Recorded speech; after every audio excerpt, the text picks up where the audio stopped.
Bueno, muchísimas gracias por esa generosa presentación.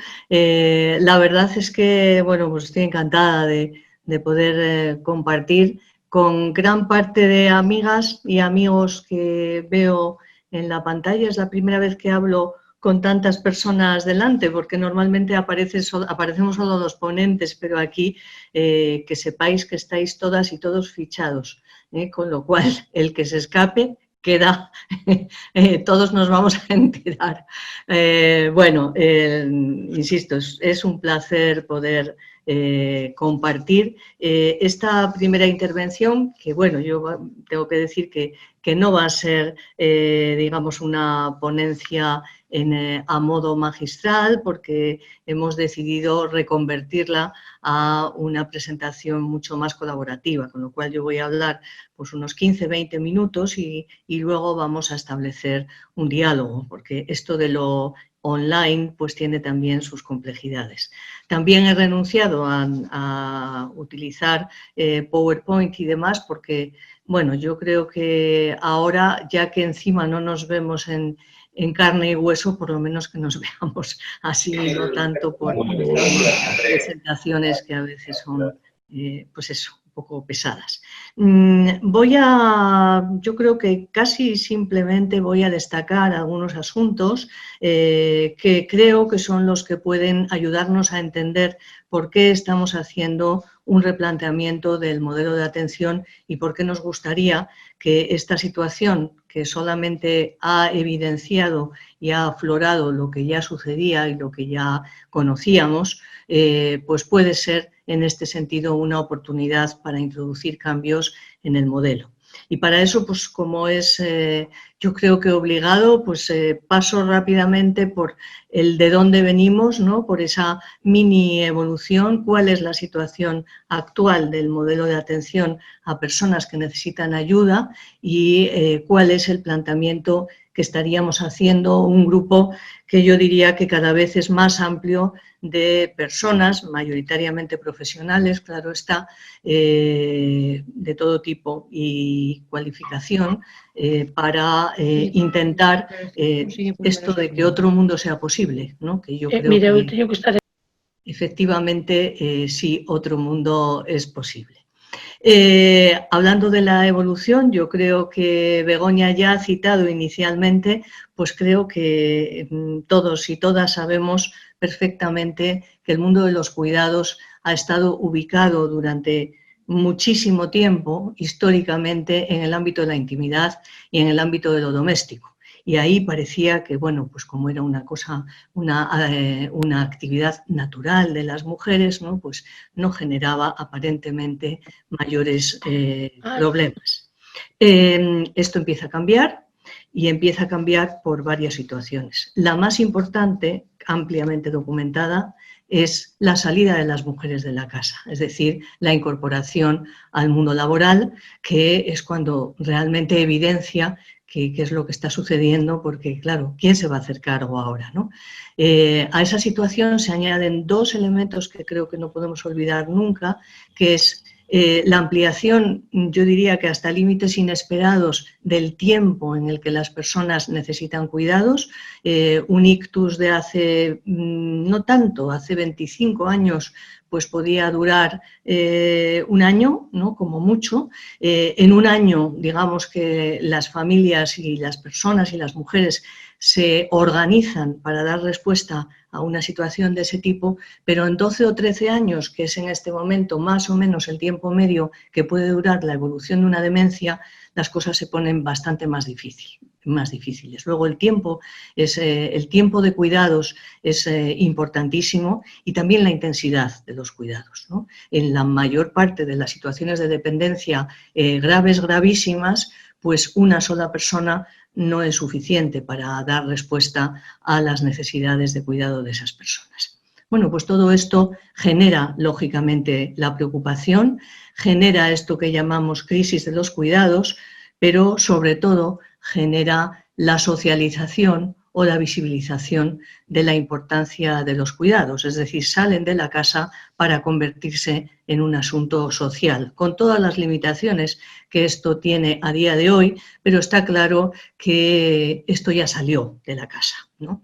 En esta evolución destacaría otros dos momentos que creo que son importantes. Uno es la década de los 80, afortunadamente a la mayoría de las personas que estáis aquí apuntadas eso os suena a la prehistoria porque son 40 años, pero realmente la década de los 80 es la década de la construcción de un sistema público de servicios sociales y, por supuesto, sanitario que ya iba por delante hacia algo más de tiempo. Pero esto es un momento importantísimo. Empiezan a existir de una manera organizada y con dependencia pública, antes también había, pero mucho menos, y empiezan a desarrollarse leyes de servicios sociales, planificaciones, etcétera, ¿no?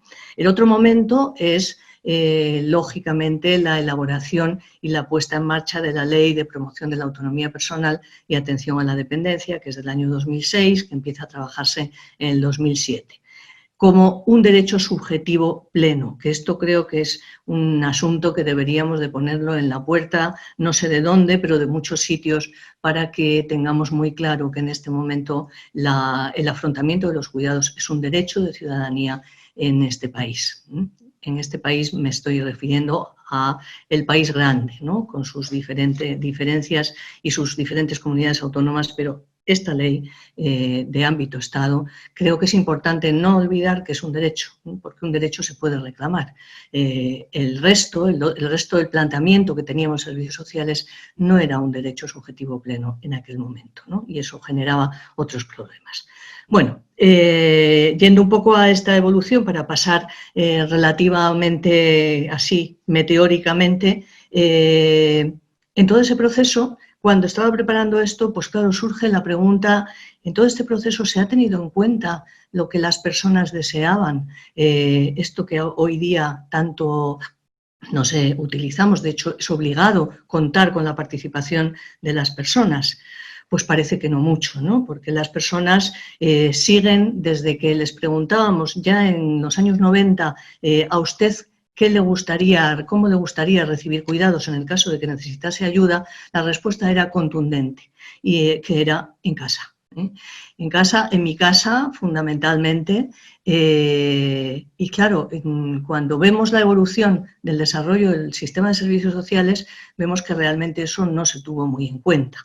El desarrollo de los servicios de domiciliarios fue muy, muy incipiente hasta prácticamente el año 2000, ¿no? Es increíble, pero es así, ¿no? Y a día de hoy, todavía revisando, pues eso, la semana pasada también los últimos datos, por utilizar datos oficiales, que sé que son discutibles, pero son a fin de cuentas oficiales, los datos del INSERSO de servicios sociales, pues bueno, la verdad es que todavía llama la atención que en datos de 2018 podamos documentar el desarrollo escaso de los servicios domiciliarios, que es lo que en principio las personas queremos, ¿no? Estamos hablando, pues sí, de 450.000 usuarios, que es, bueno, en el Estado, que bueno, es una cifra de 4,2, 4,3, bueno, escasa, pero ahí está.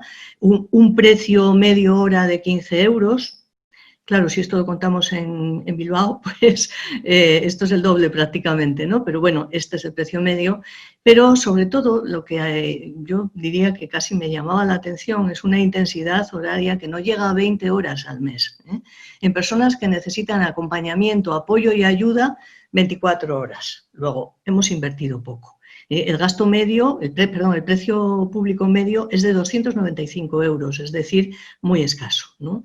En el caso de las residencias, pues lógicamente el precio público es muy superior, estamos hablando al año de unas 18.000, casi 19.000 euros, de los cuales 42% es aportación del usuario, no lo olvidemos. Con lo cual, todo esto lo único que hace es evidenciar que, digamos que la financiación pública para los servicios de personas que necesitan ayuda es bastante escasa, con ley y sin ley. Y claro, creo que esto es uno de los temas claves cuando hablamos de cambios de modelo, ¿no? Y hablando de modelo, ¿qué modelo tenemos? Porque yo creo que el hecho de haber avanzado con la aprobación de una ley de dependencia en mi opinión, que luego podemos discutir, frenó mucho el avance de eso que llamaríamos un modelo de atención. En aquel momento el objetivo era más plazas residenciales, más usuarios de servicios de ayuda a domicilio, quizás no tanto en qué plazas de residencias o qué calidad e intensidad horaria del servicio de ayuda a domicilio. Hace aproximadamente 10 años, es decir, damos un salto ya al año 2010, empieza a replantearse este modelo de atención desde los postulados de la atención centrada en la persona. Que yo creo que seguro que la mayoría de las personas que estáis aquí los conocéis, pero que sabéis que al menos muchas personas hablamos de la atención centrada en la persona como un enfoque ético que luego se concreta en intervenciones de las cuales se está investigando, pues lógicamente, con detalle la evidencia y la bondad de ese tipo de intervenciones. Quiero decir con esto que la atención centrada en la persona es un mundo enorme que no está para nada, se circunscribe a los servicios sociales solo. En este momento la Organización Mundial de la Salud lo utiliza como bandera, ¿no?, de metodología de trabajo, la atención centrada en el paciente, y en este momento, como bien sabéis, pues la personalización está de moda. En mi opinión también, ante falacias como la autonomía, que suena muy bien, pero la autonomía es capacidad de elección y para que yo pueda elegir tengo que poder elegir, es decir, tener más de una opción para que me cuiden, ¿no?, o para que me apoyen. Y eso, pues como también supongo que bien sabéis, en el ámbito de la dependencia, pues es muy escaso, ¿no? Con lo cual, bueno, no voy a entrar en todos esos asuntos, pero simplemente destacarlos y destacar las paradojas en las que a veces nos movemos en nuestro propio lenguaje, ¿no? Todo parece que lo elegimos, pero a la hora de la verdad, pues si nos paramos un poquito, veremos que no tanto, no tanto. De todos modos, los enfoques de atención centrada a la persona, lógicamente, exigen reformulación de un montón de cuestiones, ¿no? Una de ellas es tener en cuenta a las personas. Otra de ellas es algo que parecería que estamos hablando ya de hace no sé cuánto, que es el enfoque de derechos, ¿no? Pero resulta que ahora nos hemos pasado 4 meses pues preguntándonos cuáles son los derechos de las personas que necesitan ayuda, ¿no? Y evidenciando que esos derechos se estaban violando continuamente en el caso de la vejez y supongo que en el caso de la discapacidad, que conozco menos, y en el caso muy específico también de la enfermedad mental. Pero bueno, hemos tenido el enorme escándalo del mundo residencial, no me gusta llamarlo escándalo porque realmente es la enorme tragedia del mundo residencial que ha puesto en evidencia este tipo de cosas. Además, la atención centrada en la persona pone en evidencia un montón de cuestiones que afectan ahora muy directamente o que han podido afectar muy directamente a la transmisión de la enfermedad, especialmente, insisto, en el ámbito residencial, como son las grandes residencias, las habitaciones compartidas, los espacios amplios de convivencia, donde hay un montón de personas con situaciones de deterioro muy importantes que comparten prácticamente todo. Todo eso es obvio que de cara a la transmisión de una enfermedad, pues es, como se suele llamar, una bomba de relojería auténtica, ¿no? Bueno, esto es lo que tenemos, por decirlo así, a día de hoy, aproximadamente 400.000 plazas de residencias. Hasta hace bien poco se hablaba de camas, ¿no?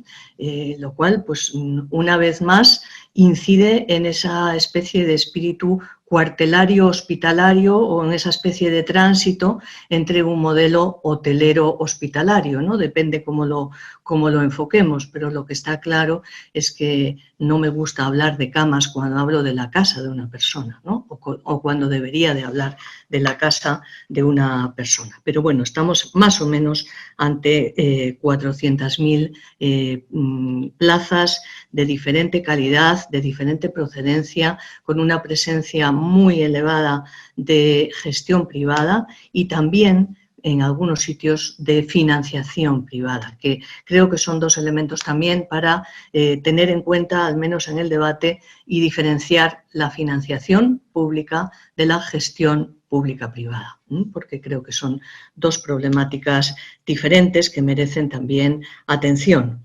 Un modelo, además, que hemos tenido hasta ahora, que como ha citado Inés, francés, como ha vivido y sufrido, y yo casi tendría que decir, no sé si está, que casi cuando era pequeña ella todavía estábamos ya con estos temas de la coordinación sociosanitaria, se ha evidenciado que la coordinación sociosanitaria es muy frágil cuando existe y en muchos sitios no ha existido, ¿no? Lo cual ha sido tremendo, ¿no? Y luego, pues con un posicionamiento confuso en relación al papel de los servicios sanitarios en el ámbito de la atención a personas dependientes. Si os dais cuenta, es confuso porque a continuación, en cuanto empezó a salir el debate ya trágico de este asunto, pues se vio que había personas que pedían la medicalización de residencias para el susto y la alarma de los que pensamos que las personas tienen que vivir, si no es en casa, como en su casa.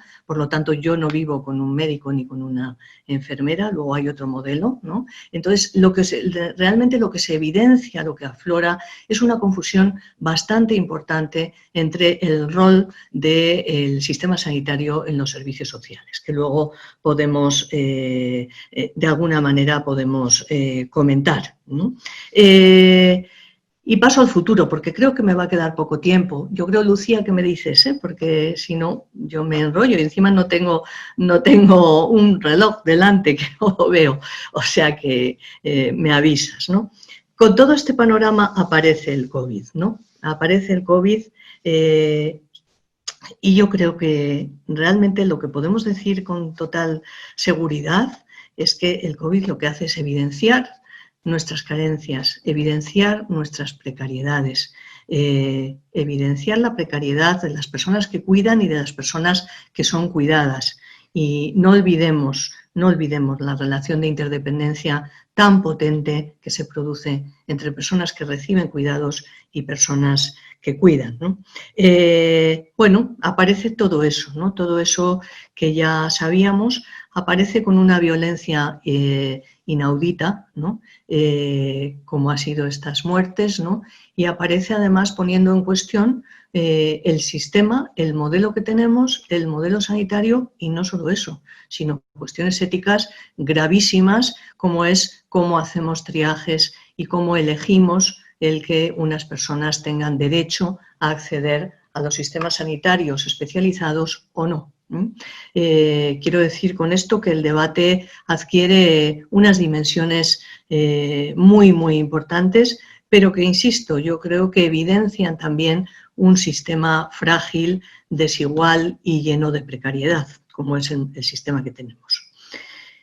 ¿Qué hablamos del futuro? Ya voy a quitar todo lo negro, ¿no? Vamos a pasar página a todo el enfoque, por decirlo así, negro de esta triste realidad que nos está tocando vivir y pensar en eso de un futuro mejor, que sin duda vamos a tener un futuro mejor. No sé en cuánto tiempo ni con cuánto sufrimiento en el camino, pero seguro que lo vamos a tener. ¿De qué estamos hablando del futuro? Yo diría que es importantísimo, en primer lugar, empezar a acercarnos a un abordaje ecosistémico del modelo de atención. Y ese abordaje ecosistémico siempre va a ser comunitario. Su base va a estar siempre en la comunidad, nunca va a ser institucional, nunca va a ser la institución tradicional al uso. La institución que no va a ser ya institución, sino que van a ser otro tipo de modelos de alojamientos para personas mayores, formará parte de la plataforma de servicios que hay en un territorio determinado. Es decir, hablamos de modelos ecosistémicos coordinados e integrados en un espacio territorial determinado. Porque tenemos la suerte, además, de tener un sistema de salud, de atención primaria de salud, que nos facilita también esto. No todos los países lo tienen. Diría que la mayor parte de los países de Europa no tienen el sistema de atención primaria que tenemos nosotros, ni tampoco el sistema de servicios sociales territorializado, zonificado, ¿no? Sé que todavía seguimos con asignaturas pendientes, como que las áreas de salud y de servicios sociales puedan coincidir y todo este tipo de cosas, pero al menos sí que tenemos esa idea de espacio de intervención territorial. El lugar natural en el que se tiene que desarrollar eso es la comunidad, sin ninguna duda, ¿no? Y ahí, en ese entorno, cuando hay situaciones como la que hemos vivido, pero sin llegar a esa, la que hemos vivido y no sé si decir la que seguimos viviendo en parte, pero sin llegar a esa, las necesidades de atención sanitaria de las personas, tanto estén en su domicilio como estén en alojamientos de cualquier tipo, tienen que estar absolutamente coordinadas e integradas en el sistema sanitario. En el sistema sanitario de atención primaria para un tipo de atención y en el sistema de atención especializada o hospitalaria, lógicamente, para otro tipo de atención. Esto creo que son como bases claras que deberíamos de alguna manera intentar avanzar desde ese tipo de esquemas. El otro asunto es el equilibrio y la prioridad que requiere la atención domiciliaria que no tenemos. Nunca vamos a poder hablar de un modelo ecosistémico en un entorno comunitario donde las personas realmente se tienen en cuenta sus preferencias si no hablamos de un incremento y cambio de modelo domiciliario en profundidad. Cuando hablo de incremento también de financiación. Desde este mismo momento, me declaro militante de mayor financiación y presupuesto para los servicios domiciliarios, que no van a ser solos, que no van a estar solos, van a estar integrados en un entorno donde hay otro tipo de atenciones, precisamente por este fenómeno de la socialización de los cuidados. Si algunas de las personas que estamos aquí, a mí la primera, me preguntan hace 25 años cómo entendía los servicios sociales públicos, los entendía como servicios exclusivamente públicos. No tenía esa mirada que hoy afortunadamente tenemos, ¿no? Y es que los cuidados en este momento requieren de unión de fuerzas de un montón de iniciativas que son obviamente lideradas y financiadas desde lo público, pero también requieren la presencia del ámbito comunitario, de otras ayudas de tipo privado, como vemos que todo el mundo al final tiene que recurrir a ellos, de la acción voluntaria, que tiene un papel esencial en el acompañamiento, y, bueno, en general, de todos los recursos de proximidad que están en un espacio territorial. Esto, como bien sabéis, las personas que estáis tanto en la atención como en la academia, requiere una reformulación en profundidad del modelo de provisión de servicios municipales. Y a eso hay una cosita más, que esa la dejamos para otro curso, pero requeriría un cambio competencial. No podemos hablar de atención integral cuando las competencias en la provisión de servicios dependen de diferentes administraciones. Esto es un caos, ¿no? Una cosa, insisto otra vez, diferenciemos la financiación de la gestión y provisión de servicios. En la financiación, evidentemente, hay diferentes vías y diferentes niveles administrativos que tienen que garantizar esto, pero la gestión habrá que replantearse esto. Si yo quiero hacer un modelo flexible, un modelo que responda a las necesidades de las personas, sería mucho más fácil que todos los recursos dependiesen de la misma administración. Y digo que para otro curso porque ahí ya viene el gran debate de lo municipal, de lo autonómico, bueno, no vamos a entrar ahora ahí, pero sí que lo dejo porque creo que además cada vez somos más las personas que ya decimos, quizás la edad y la libertad nos da la oportunidad también de poder plantear con claridad este tipo de cosas, ¿no? O sea, que no podemos organizar un modelo integrado cuando depende cada recurso de una administración, ¿no? Por supuesto, mayor financiación y luego la mirada transversal, que es bien difícil, bien difícil. La mirada transversal, que es la que realmente requiere un enfoque ecosistémico, tiene su complejidad, pero tiene su complejidad porque tiene que integrar sectores profesionales, urbanismo, entornos, movimientos de amigabilidad, movimientos de orientación y consejo desde los servicios sociales comunitarios, muchas cosas, ¿no? Pero esa mirada facilita después el poder trabajar así. En ese modelo, por comentar alguna cosa más, pues he hablado fundamentalmente de la mirada comunitaria, exigiría un modelo diferente de provisión de servicios que en este momento los servicios sociales públicos generalmente gestionan solo servicios públicos, pero no miran, con perdón de todas las personas responsables de servicios sociales públicos que están presentes, pero no miran o no miramos suficientemente, o no es que no miremos, sino que digamos que colocamos en otro nivel todo el resto de atenciones y apoyos que esa persona recibe. No podemos seguir tampoco así. Si yo estoy intentando que el servicio de ayuda a domicilio de una persona funcione bien, pero esa persona va 1 hora y luego tiene, o hora y media, y luego tiene esa persona otra cuidadora que es remunerada, que está contratada en el ámbito privado, ¿qué tal si coordino eso, ¿no? Y además va una acción voluntaria, una ONG, y hace un acompañamiento, y además está la familia, que está también haciendo provisión de cuidados, y además está la asociación de no sé qué que le está prestando, pues no sé, ¿no? Cualquier tipo de servicio de atención. Si todo esto no lo incluimos en el ámbito de la gestión de los casos como metodología, que además podemos evidenciar que funciona y muy bien, pues si esto lo reorganizamos así, las cosas van a cambiar. Y sí podemos decir que otro mundo es posible y que las personas pueden envejecer en su casa. Mientras desde lo público solo gestionemos servicios fragmentados, va a ser muy difícil poder realmente pensar en el mantenimiento de personas en situación de dependencia en su casa.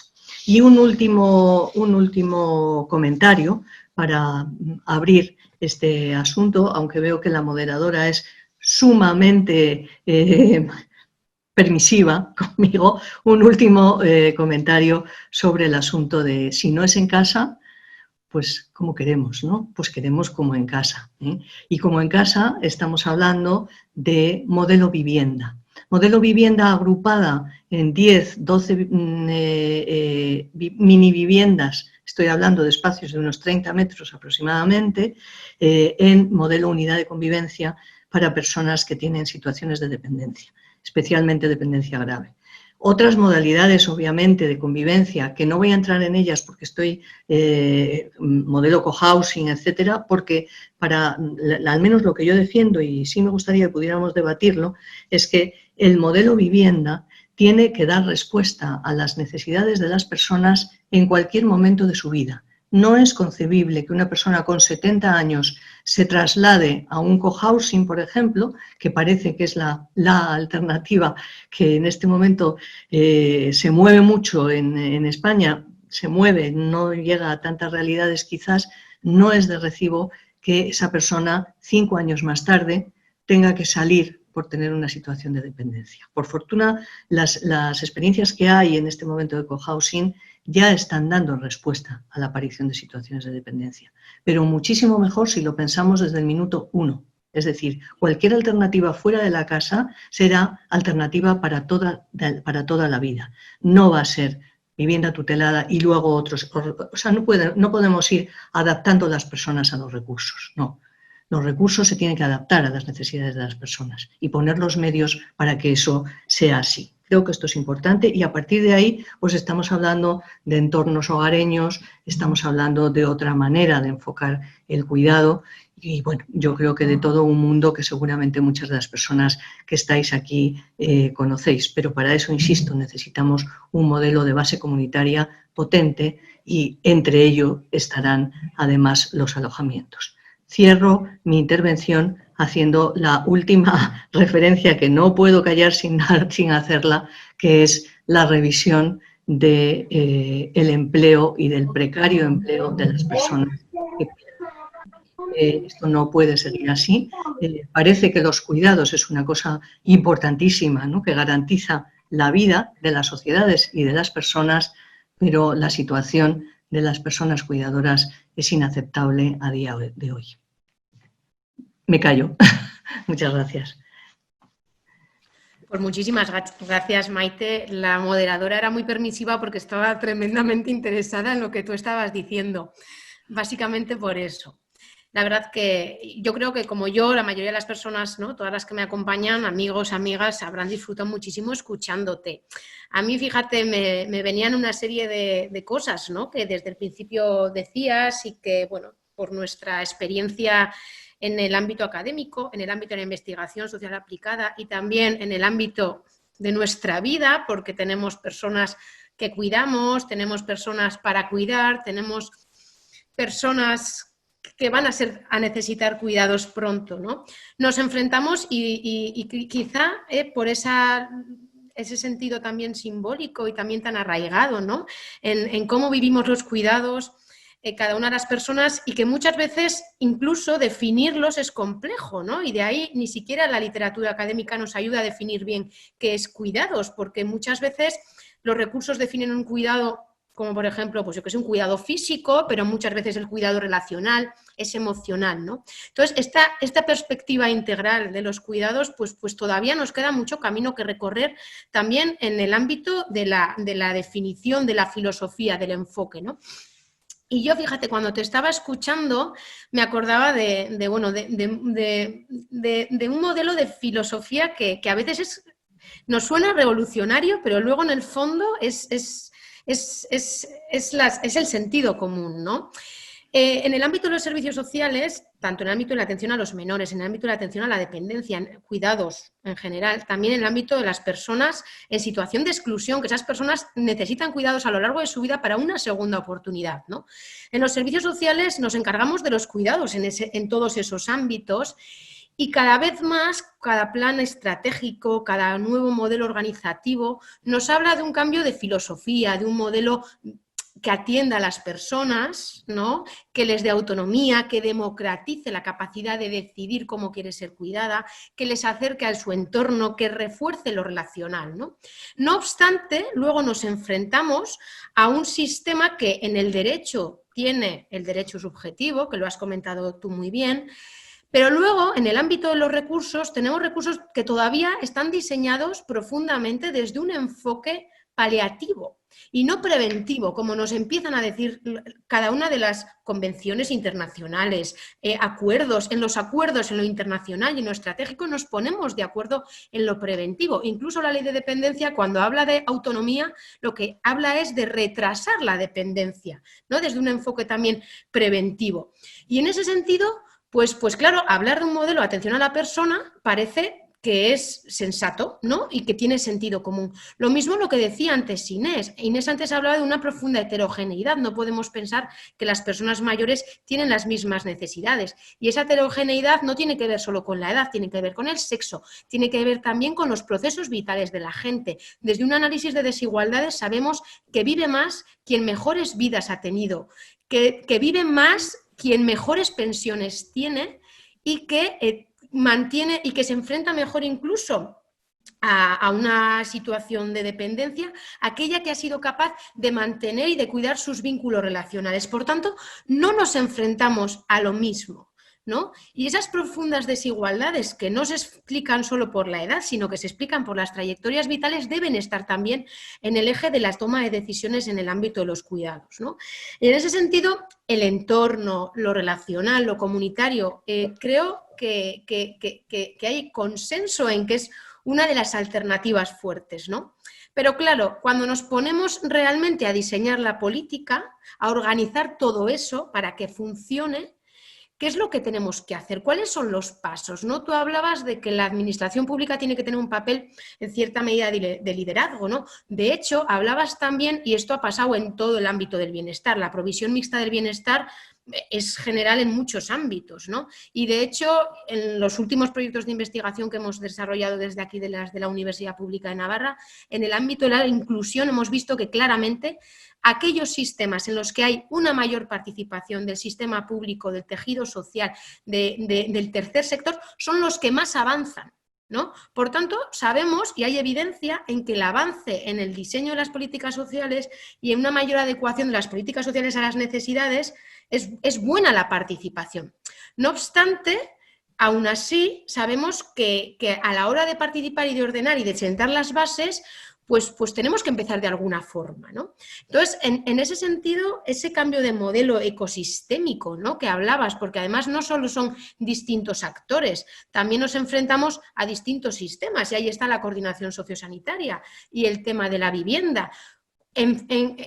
Darle contenido a la palabra cuidado requiere, como tú bien has dicho, construir territorios que sean socialmente sostenibles. Y ahí hay que mirar a lo social, hay que mirar a lo sanitario, hay que mirar a la garantía de ingresos, hay que mirar al urbanismo, ¿no? Hay mucho y tenemos que ponernos en contacto en muchas personas, ¿no?, en muchos sistemas.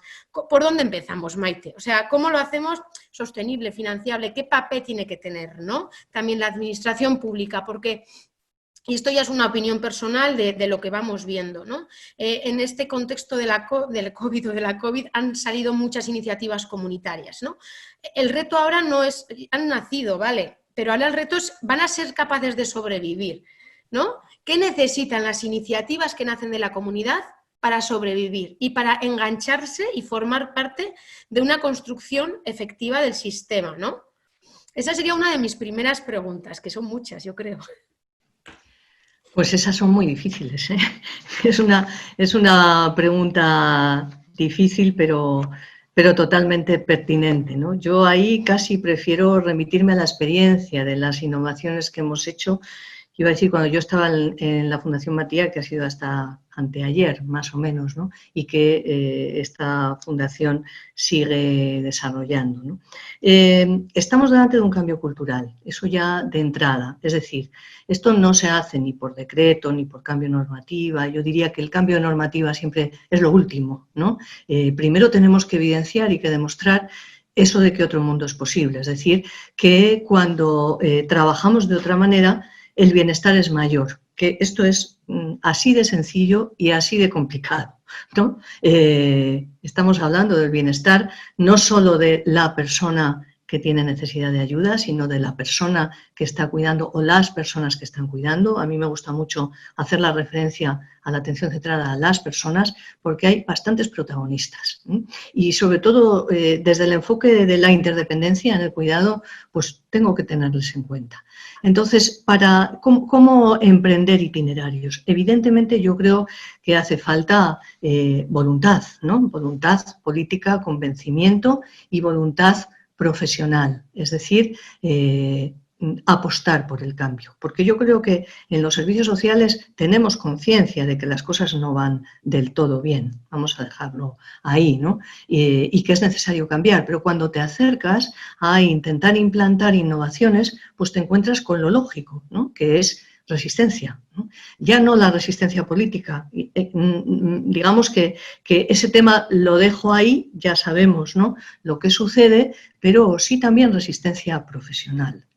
Y esto es muy importante, porque ahí es donde nosotros sí que podemos, y nosotras, porque además somos casi todas nosotras, podemos hacer, ¿no?, hacer cosas.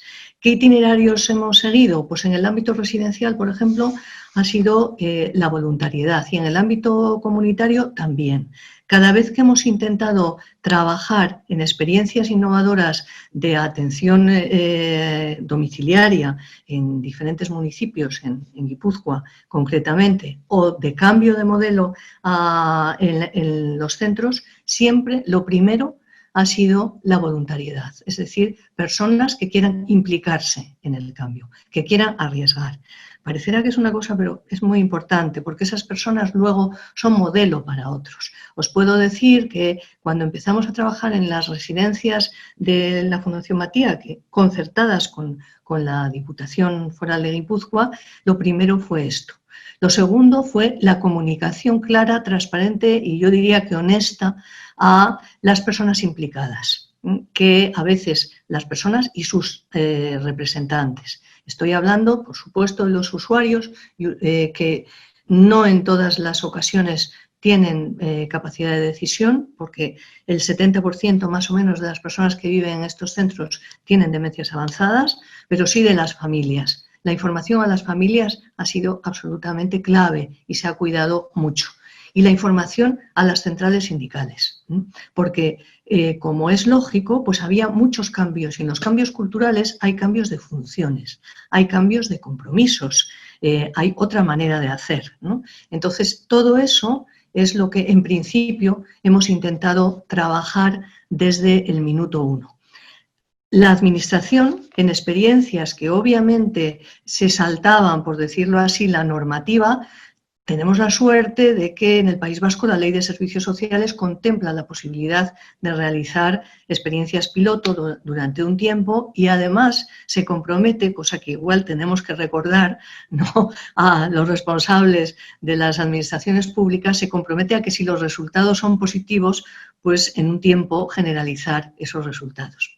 Pero aún no teniendo esa, digamos, esa posibilidad, esa vía de desarrollar, yo creo que la colaboración directa entre las administraciones públicas, los servicios de inspección, que tienen que estar informados al detalle y al dedillo de todo lo que estamos haciendo. Imaginaros cuando pusimos cocinas en unidades de convivencia, cuando las cuidadoras empezaron a quitarse sus uniformes y se vestían de otra manera, cuando un montón de cosas, ¿no? Cuando a las personas a lo mejor no se las duchaba todas a la misma hora, porque como bien decía Inés, estamos ante un grupo de personas diferentes y heterogéneas como el que en este momento está presente en este foro, ¿no?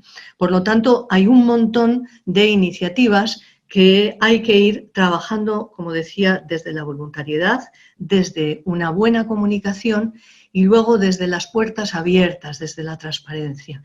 Yo creo que una de las cosas que a nosotros nos ha beneficiado mucho es el que el mundo asociativo se interesase por qué estábamos haciendo. Y además de que las familias han sido las mejores predictoras, ¿no?, de lo que ahí dentro se estaba haciendo, también lo ha sido el mundo asociativo, que ha solicitado a las administraciones que querían, por decirlo así, que este modelo se generalizase. Yo creo que esos pasos están dados ya y ya quizás diría que prácticamente la mayor parte de las administraciones públicas pueden comprometerse, implicarse en estos movimientos de innovación, podemos llamarlos, ¿no? Pero en todo caso, no olvidar esos asuntos, esos elementos y luego tener muy claro también que este proceso de cambio cultural es un camino de construcción sin fin. O sea, hay una película maravillosa que se llama En Construcción y yo siempre me acuerdo de ella porque realmente no pensemos, yo me asusto mucho cuando las personas o los responsables de determinados servicios o centros y tal dicen, no, yo ya tengo implantada la atención centrada en la persona. ¿Cómo? No es posible. No es posible porque la atención centrada en la persona es un trabajo de cada día, de construcción cada día, porque exige participación, exige observación, exige cambiar el tipo de actividades, bueno, exige muchas cosas. Entonces yo animaría a trabajar en experiencias piloto, en experiencias obviamente documentadas y evaluadas y después en generalización, pero siempre con una información muy clara para que esto sea un proceso también colegiado, ¿no?, por decirlo así.